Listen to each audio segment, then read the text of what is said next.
Okay, I need you to mark this down. Okay, put a star here. Okay, this is a very important slide.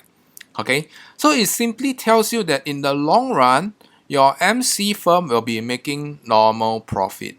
All right, so in this case, it is very similar to what we have learned in your PC firm.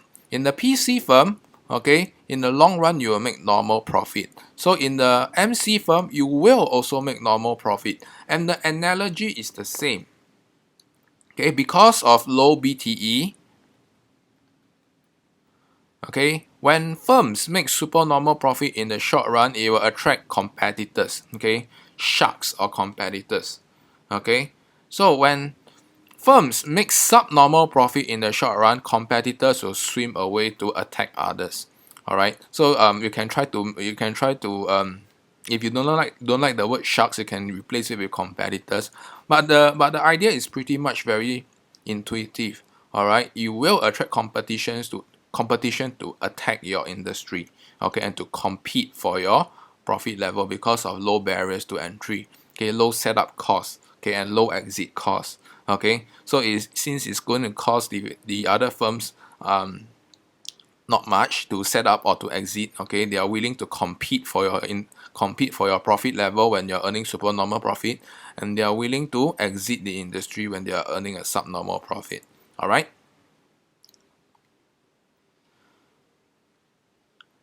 And the next key concept that you need to know is price elasticity of demand. Okay, why am I bringing this again? Okay, because later on we will be extending this concept to your demand curve. All right. So what happens is, let me quickly refresh your memory. Okay, using the price elasticity of demand. Okay, so in this case you have your price and your output. Okay, and you realize that there are two demand curves. I don't confuse you first. So first of all, I will have a elastic demand curve and an inelastic demand curve. Okay, and I will show you why is it elastic. So in this case, let's fix our point at this point P0. Okay, so at this intersection, both your demand curve will have this output and price combination of P0, Q0.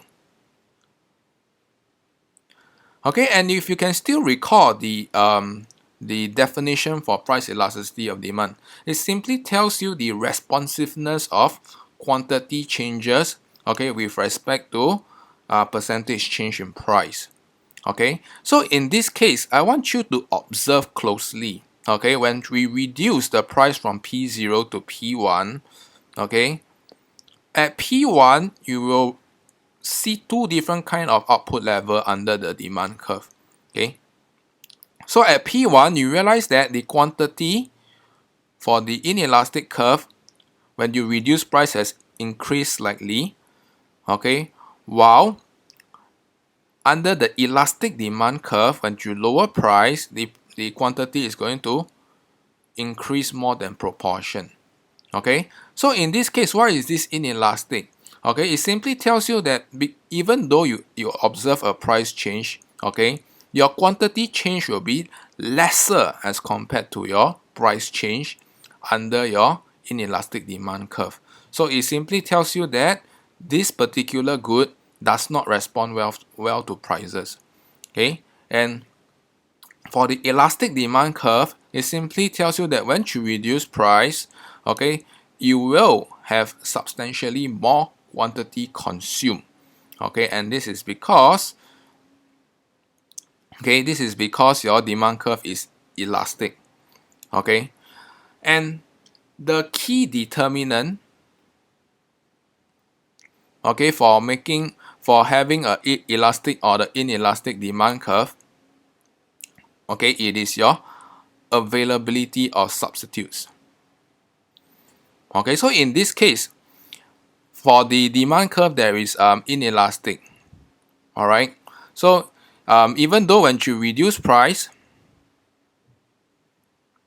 okay, what happens is because there are no other goods available, okay, consumers have no choice. Okay, so they will still have to consume your good. Okay, no matter what kind of production you are in, because there are no other available substitutes.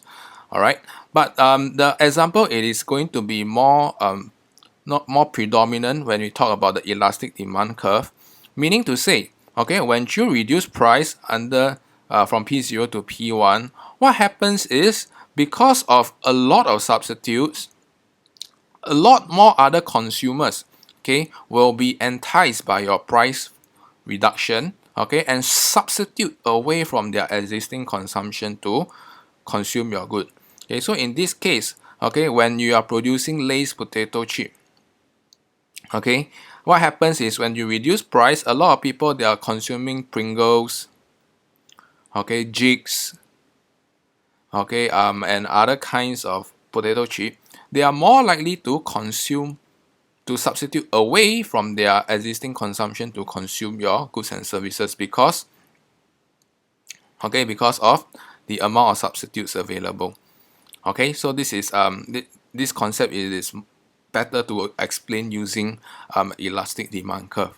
All right, but nonetheless, if you still can't remember, or if you still can't understand what I've been talking about so far, okay, please revisit the topic under